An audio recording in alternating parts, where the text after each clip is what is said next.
Ipokrito. Isa ito siguro sa mga pinakamasakit na salitang maaaring sabihin ng isang tao tungkol sa kanyang kapwa. Dahil nakapaloob sa salitang ito ang nasirang tiwala, dulot ng pagkukunwari o pagbabalat kayo. Paano natin 'to maiiwasan? Is there an actual antidote to hypocrisy? Ito po si Father Aljim at welcome po sa isa na namang kwentuhan sa Med of Light ngayong 31st Sunday in Ordinary Time. Ang ating pong gospel ay Matthew 23:1-12.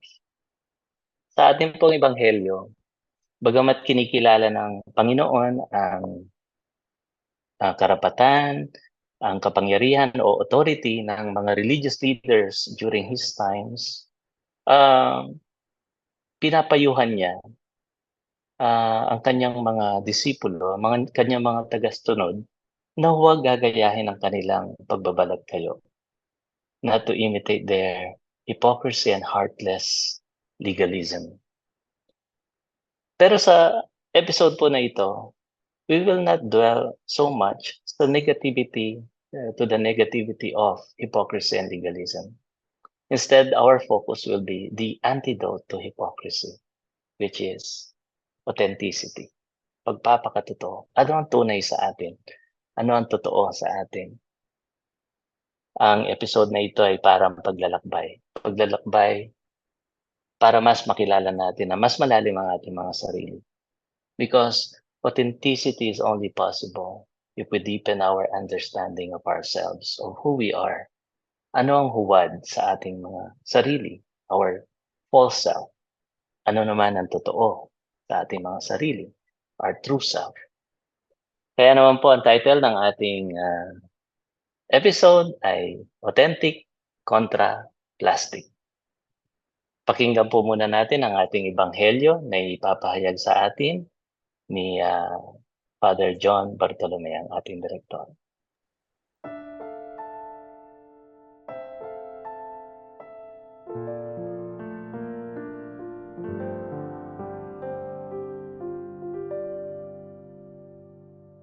Pagbasa mula sa Ebanghelyo ayon kay San Mateo. Noong panahong iyon, sinabi ni Jesus sa mga tao at sa kanyang mga alagad, ang mga eskriba at mga pariseyo ay kinikilalang tagapagpaliwanag ng kautusan ni Moises. Kaya't gawin ninyo ang itinuturo nila at sundin ang kanilang inuutos. Ngunit, huwag ninyong tularan ang kanilang gawa, sapagkat hindi nila isinasagawa ang kanilang ipinapangaral. Nagbibigkis sila ng mabibigat na dalahin at ipinapasan sa mga tao. Ngunit, ni daliri ay ayaw nilang igalaw upang tumulong sa pagdadala ng mga iyon. Pawang pakitang tao ang kanilang mga gawa. Nilalaparan nila ang kanilang mga pilakterya at hinahabaan ang palawit sa laylayan ng kanilang mga damit. Ang ibig nila'y ang mga upuang pandangal sa mga piging at ang mga tanging luklukan sa mga sinagoga. Ang ibig nila'y pagpugayan sila sa mga liwasang bayan at tawaging guro. Ngunit kayo, huwag kayong patawag na guro, sapagkat iisa ang inyong guro at kayong lahat ay magkakapatid. At huwag ninyong tawaging ama ang sinumang tao sa lupa, sapagkat iisa ang inyong ama, ang amang nasa langit. Huwag kayong patawag na tagapagturo sapagkat iisa ang inyong tagapagturo, ang Mesiyas. Ang pinakadakila sa inyo ay dapat maging lingkod ninyo. Ang nagpapakataas ay ibababa, at ang nagpapakababa ay itataas. Ang mabuting balita ng Panginoon.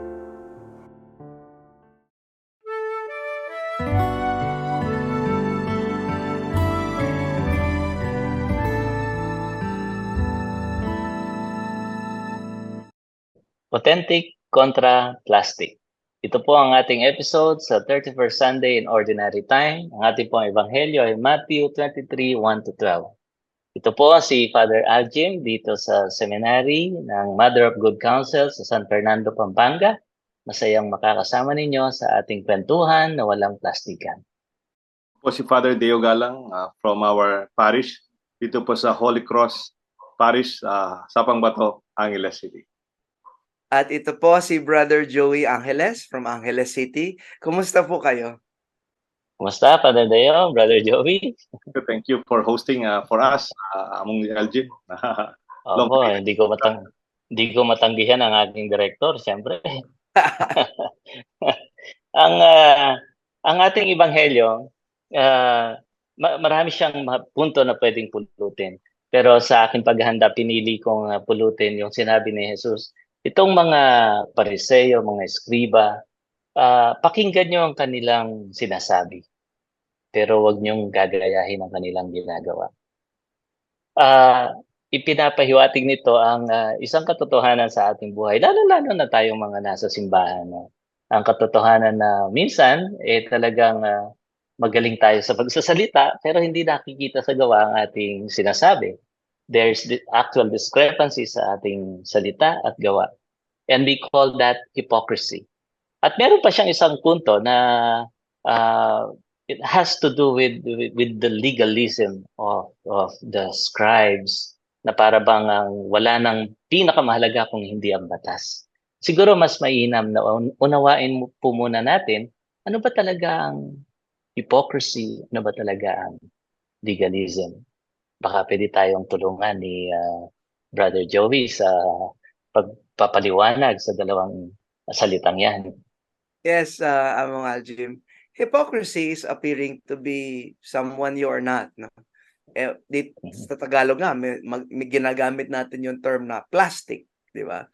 Kasi nga, ang plastic parang synthetic, di ba?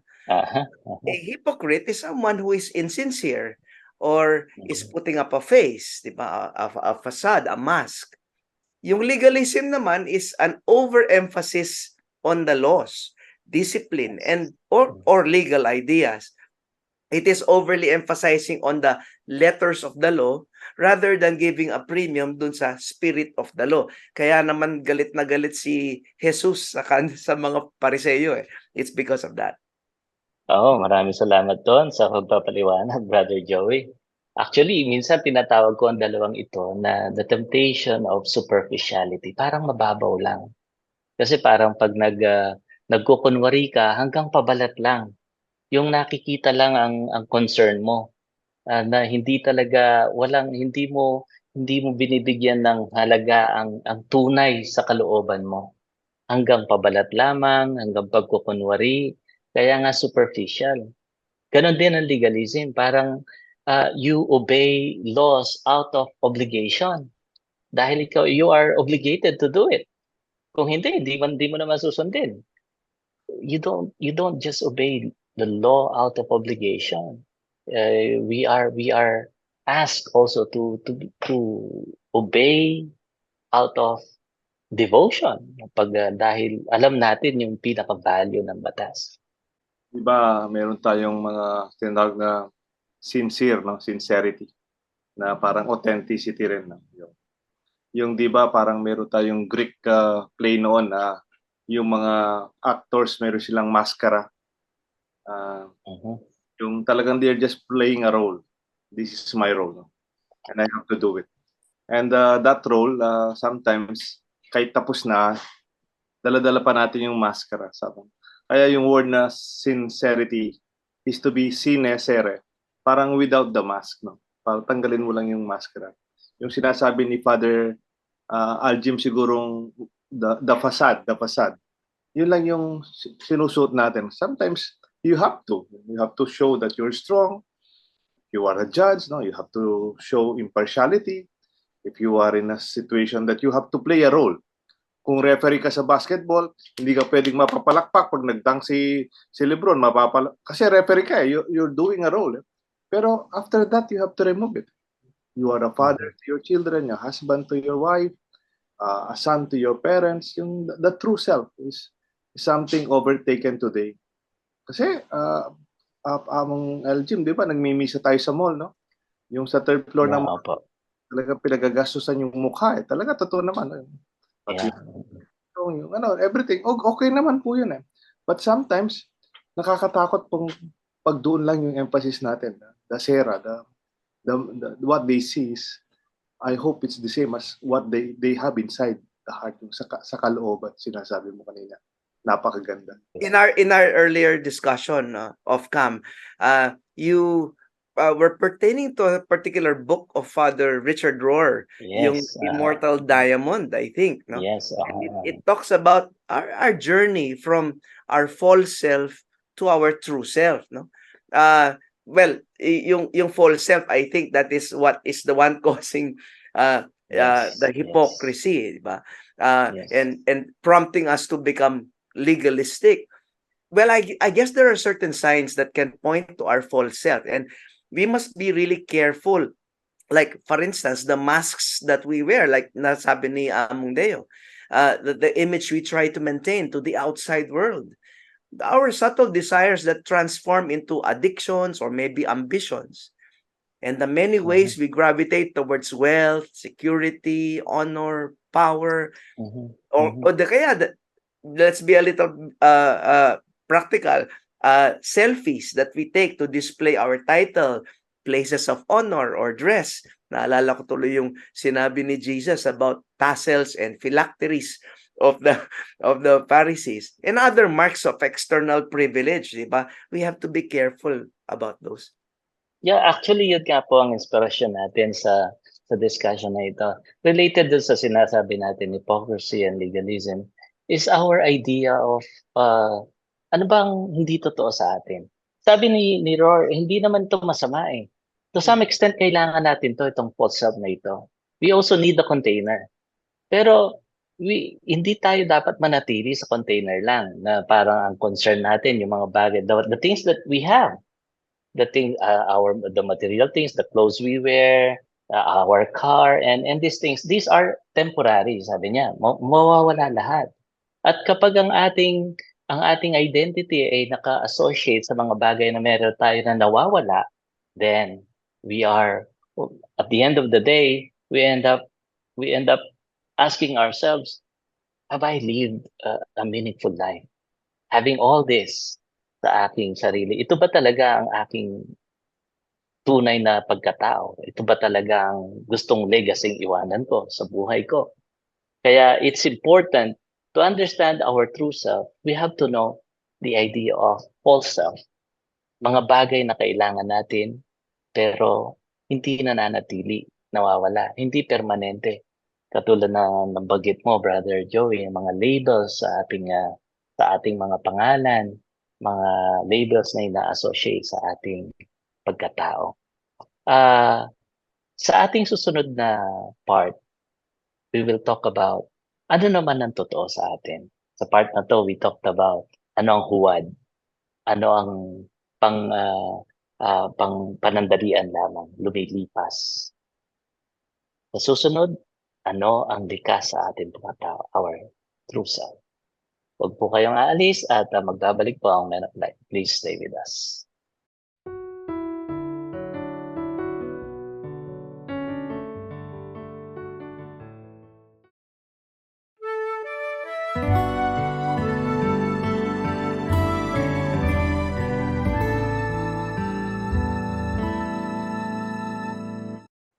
Welcome back po sa Men of Light at kasama pa rin po natin sa ating discussion si Brother Joey at Father Deo. Nasa 31st Sunday in Ordinary Time po tayo at ang ating ebanghelyong pinag-uusapan ay ang Matthew 23, 1-12. Sa pangalawang yugto po ng ating kwentuhan, pag-uusapan naman natin ano yung bagay na likas sa atin na kahit wala tayong masyado naabot sa buhay, ito ay permanente sa atin. Our true self. Minsan pag nagbibigay ako ng talk, minsan naitatanong ko yung paano ipapakilala yung sarili mo na hindi mo gagamitin ang pangalan mo. paano mo i-communicate sa tao kung sino ka talaga without really using your name. Almost always mapapaisip sila, oo nga naman, because we've gotten so used to introducing ourselves, using our name, ang ating naabot sa buhay. Halimbawa, ako po si Father Ajim, ako po isang pare, ako po ay ganito, ganyan, and all of these things. What is true in us? Ano ang likas sa ating pagkatao? Father Aljim, yung tinatawag mong true self. Parang sa psychology, mayroong process of psychology. Meron silang tinatawag na maturing process. Yung maturity, hindi lang yung tumatanda ka, pumuputi yung buhok mo. Yung parang nakikilala mo tunay mong sarili. Di ba pag you are into yung puberty, yung when you are a teenager, parang tinatanong mo, sino ako? Bata pa ba ako? Matanda na? Kasi may tanda mo na! Ganyan po nga, pero nagsasabing bata ka pa. And then later on, you open yourself to see your identity with your role and your responsibility. Parang nung bata ka, nagko-cosplay, nagko-costume ka. I want to be like Spider-Man, I want to be a Superman, I want to be this person, I want to be that actor, actress. You identify with yourself with other people. Up to the point maybe your true self emerges. Yung maturity siguro sa formation natin sa seminary, mahaba yan, 10 years. Up to the point sana that process of emerging and embracing your true self is part of real maturity.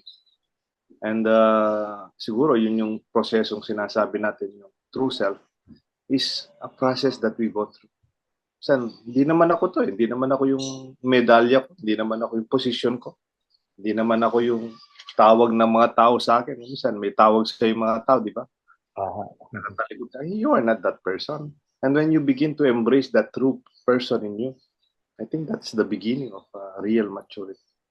Aljim, you mentioned in the first segment that hindi naman masama yung false self but we have to move out of our false self. So it's a journey, no?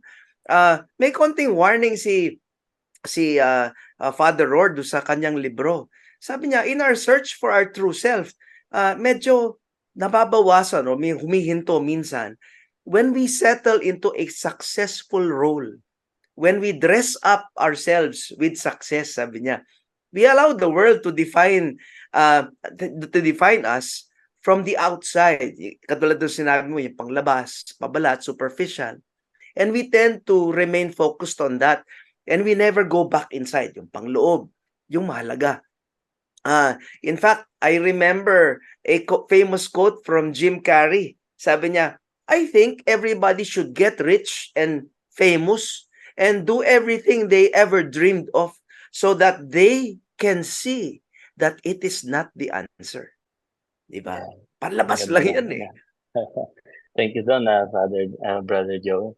Actually, ang naiisip ko dito, di ba minsan ang makina kailangan mong jump start, di ba?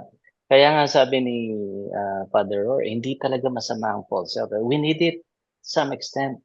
So parang i-jump start niya tayo, and then yung sinasabi ni Father doon, and then eventually you discover your real self, your real you. Kaya nga parang naalala ko dito yung kwento, yung libro na pambata, yung Hope for the Flowers, di ba? Kung if you're familiar with that, may dalawang caterpillars at si Stripe and Yellow. Then nagkaroon ng pagbabago kay Yellow dahil very ambitious siya, naging eventually butterfly siya. And then si Stripe parang gusto niya rin, tinanong niya, sabi niya, paano ka naging butterfly? Parehas lang tayong caterpillar. Sabi ni Yellow, you have to begin thinking not just a caterpillar.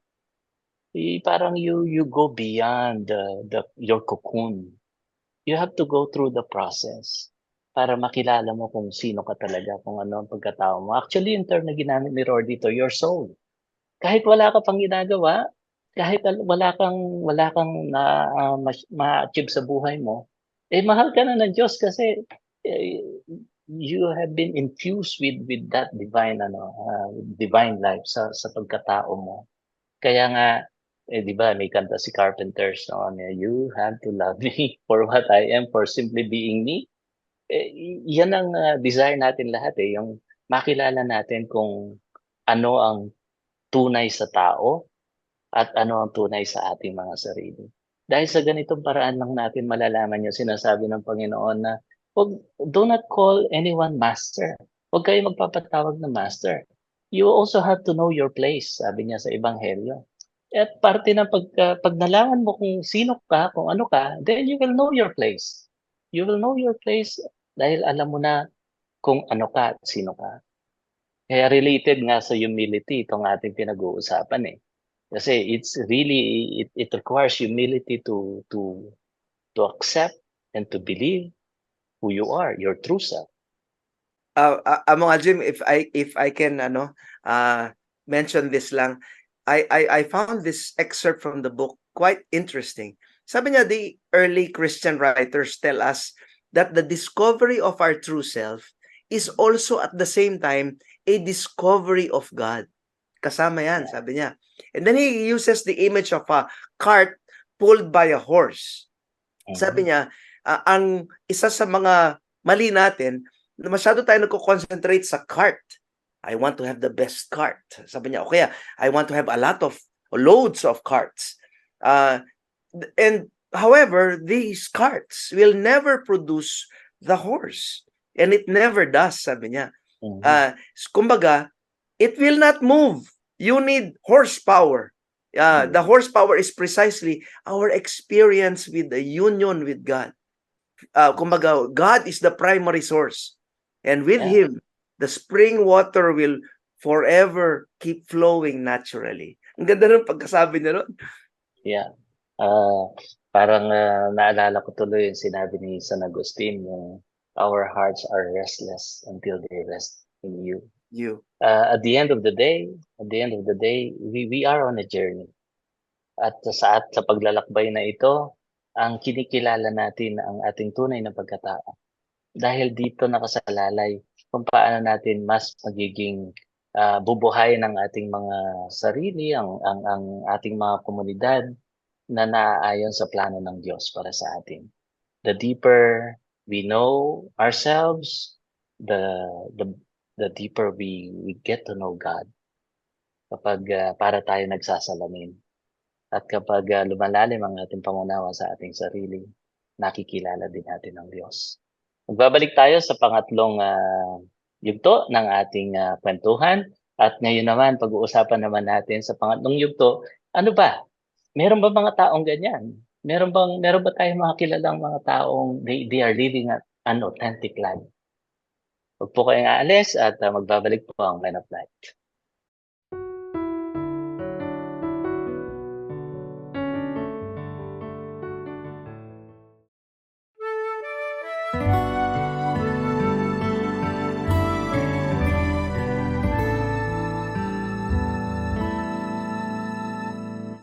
Welcome back po sa Men of Light at nasa pangatlong yugto na po tayo ng ating kwentuhan.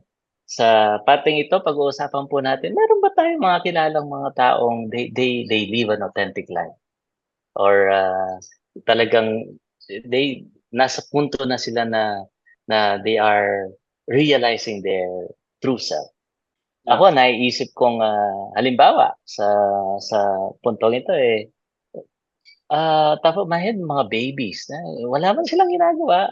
Wala silang, they have no pretensions, they have no illusion of themselves. Kasi nga, they are too young to do that. But they are already loved. Ganon din yung mga nasa advance na sa kanilang mga edad. Kapag supposedly, kapag tumatanda ka na, mas nagiging malinaw sa iyo kung ano yung mga bagay na mas mahalaga sa buhay. How about you, Brother Joey? Yes, Among. Actually, I do not have permission to tell his story, but so I won't mention his name. He's a high school classmate and friend. He's an only child. He grew up practically with a silver spoon in his mouth. No?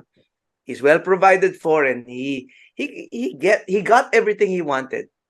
Actually, to be honest, during that time he was quite arrogant and entitled.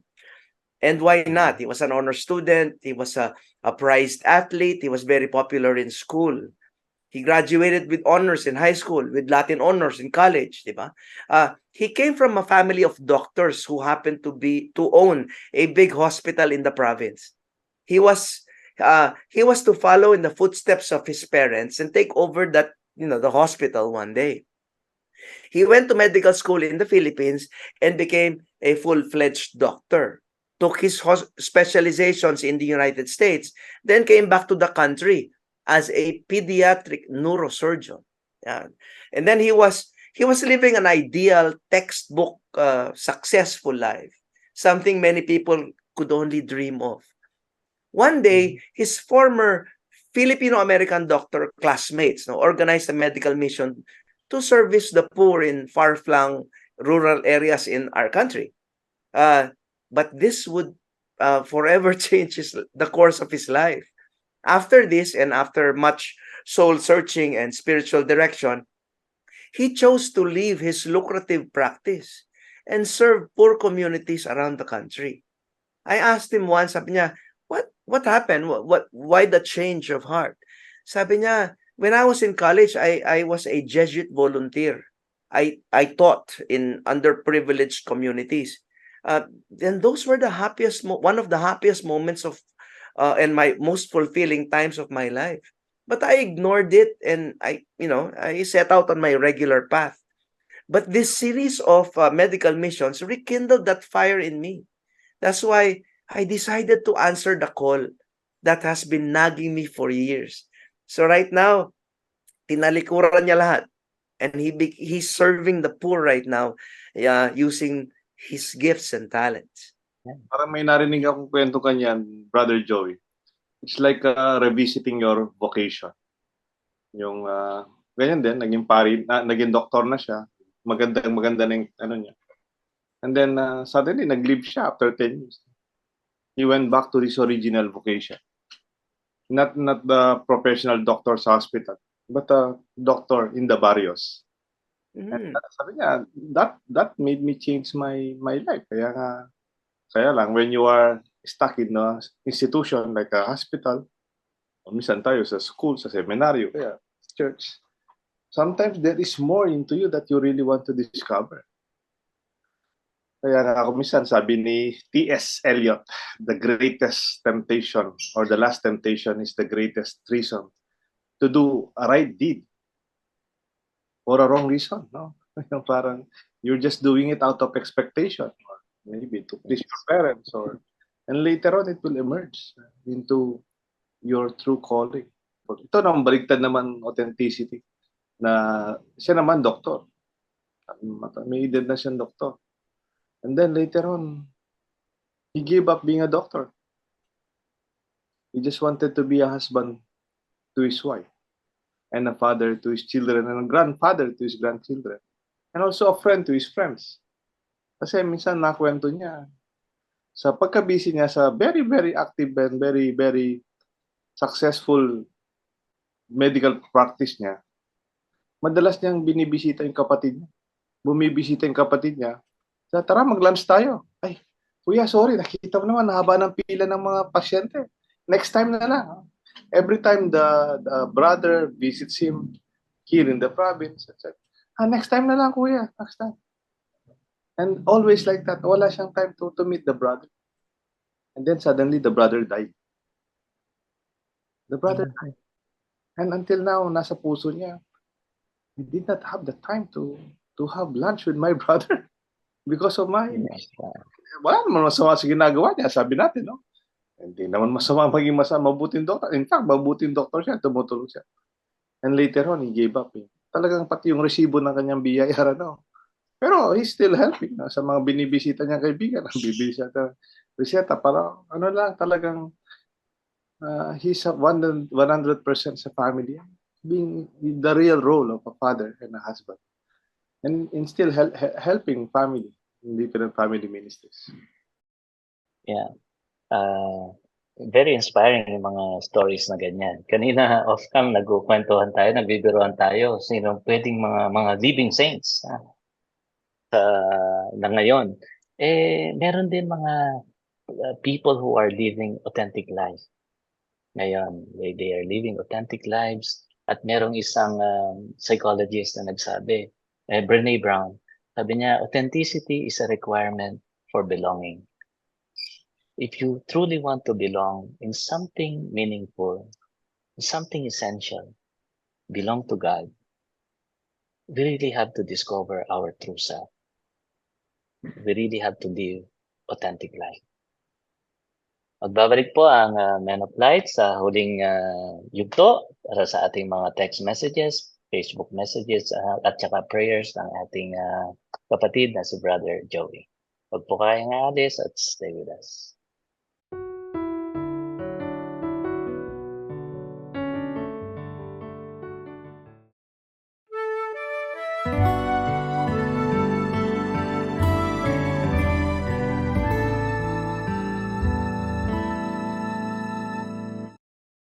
Welcome back po sa Men of Light at nasa huling yugto na po tayo ng ating kwentuhan.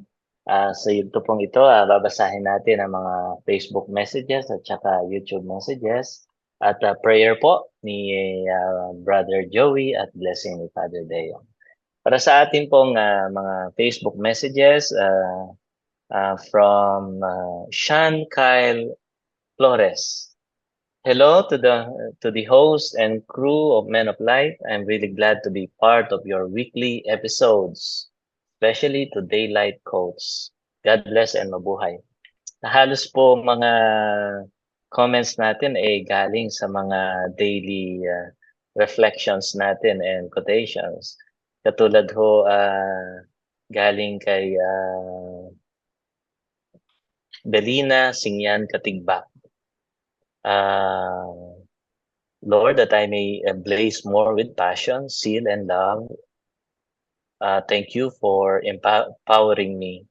Galing kay Elizabeth Kurami. Thanks for sharing your wisdom, Brother Joey. Very inspiring, nice to ponder. May God bless you and your family. And then, pinakahuli po, galing kay Beth Wilson. Thank you, Sister Therese, for all the wonderful insights on our mortality. I do hope I'm very ready when the Lord calls me.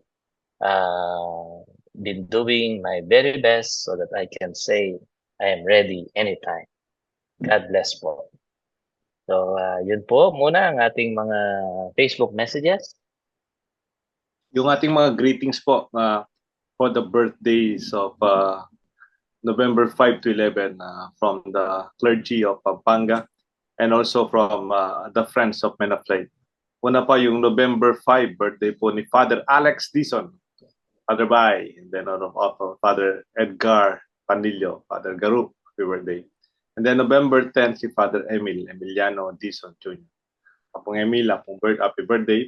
November 5 din po, birthday ni Mang Carol Lising. November 6, our very own, si Ate Rowie Alvarado. Happy birthday, Ate Rowie. Siya po yung ating secretary ng Men of Light. And then, masipag na secretary ng Men of Light. Very humble person also.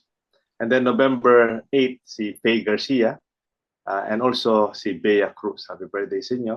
And then, November 9, birthday po ni Mang Nor Rosario, Leonora Rosario. Mother po ni Judge Jovay Mercado. Also Glenn Danting of Papalit. And then Ate Landa Aquino and Kathleen Ganson. Also Rachel Guzman of the Mary Queen College. Mary the Queen College. And then aming secretary sa ating parokya, the Holy Cross, si Rose Garcia. Happy birthday, Rose. November 10. And then si Dr. Eder Dizon, November 10, happy birthday. Si Minique Romero Villanueva, happy birthday. Elizabeth Isay Co. And also November 10, si Leo Co. Kaibigan natin from sa San Fernando. Ito po yung ating mga birthday celebrants. Father Aljim. Thank you, Father Deo, para sa ating mga celebrants ngayong buwan na ito. Let us prepare ourselves para sa panalangin. Let us place ourselves in a disposition of prayer. In the name of the Father, and of the Son, and of the Holy Spirit. Amen. Heavenly Father, in the midst of this complex world, where authenticity often gets masked by plasticity and self-righteousness, we turn to you, seeking guidance and grace. Today, you challenge us to discern when gold is not truly gold, when authenticity is overshadowed by hypocrisy, and maybe even when leaders fail to lead in the way of Christ. As we reflect on the gospel, we acknowledge our own flaws and the masks we wear. We admit that at times we are tempted to be hypocrites, showing a facade of goodness without the genuine commitment to be good. We also confess that there are moments when we follow the letter of the law out of duty rather than embracing it with charity and devotion. But in the midst of these temptations of superficiality, we seek authenticity. We desire to be genuine, to be real, to be truly aligned with your teachings. We understand that true authenticity does not come from the outward appearance or strict adherence to rules, but from a humble and servant-hearted spirit. Help us, Lord, to be authentic in our actions, to seek the true path rather than the easy or self-serving one. Let us not be drawn into the allure of hypocrisy or legalism, but instead lead us to embrace the way of Christ. Teach us to be servants to others, especially those at the margins, not just for appearances, but for a genuine desire to love and serve. Grant us the wisdom to discern authentic leaders, those who humbly follow your way. May we recognize that true greatness is found in serving others, not in seeking titles, honor, or power. As we stand before the mirror of self-reflection, help us to see ourselves as your children, not as self-made masters of the universe. Keep us humble, dear God, and remind us that our place in this world is as your trusted servants. We pray for the strength to dissolve the plasticity of hypocrisy and the pride in our lives by always remembering your presence and acknowledging our place in your grand design. Let authenticity be our guiding light, and may we always follow the path of Christ, our true master, who humbled himself in the manner of a servant. We humbly ask this through my Lord Jesus Christ, your Son, who lives and reigns with you in the unity of the Holy Spirit, God, forever and ever. Amen. The Lord be with you. And with your and spirit. with your spirit. Blessings of Almighty God rest upon you and your family and loved ones. The Father, the Son, and the Holy Spirit. Amen. Amen. Well, thank you so much, Brother Joey. Napakagandang prayer mo. And it's also, it summarizes our entire episode. Thank you so much for that, Father Deo. Maraming salamat sa opportunity binigay mo sa akin sa pag-host sa episode na ito. We end with the idea. I just want to end with the quotation from Rohr, our inspiration. Sabi niya, our soul is who we are in God and who God is in us. Who we are in God, we will always be child of God, beloved. Who God is in us, God will always be a father. A father. Wala sanang kahit anumang bagay na makalagay ng maskara o hadlang para mas makilala natin at mapalalim natin ang ating pagkilala sa ating mga sarili. Only in deepening our knowledge of ourselves, of who we are, that we can really share the life that God has given us and shared with us, His divine life. Ito po si Father Aljim at nagpapasalamat sa inyong pakikinig at patuloy na pakikipagkwentuhan sa amin at pagpalain po tayo ng ating Panginoon. Father Jim, thank you very much for inspiring us and leading us in a very wonderful outline, very early pa in submission. And thank you for this, Father. Sana sa susunod pa. Ito po si Father Deo Galang. Maraming salamat po. God bless us all. Ito po si Brother Joey Angeles. Shine the light of Jesus.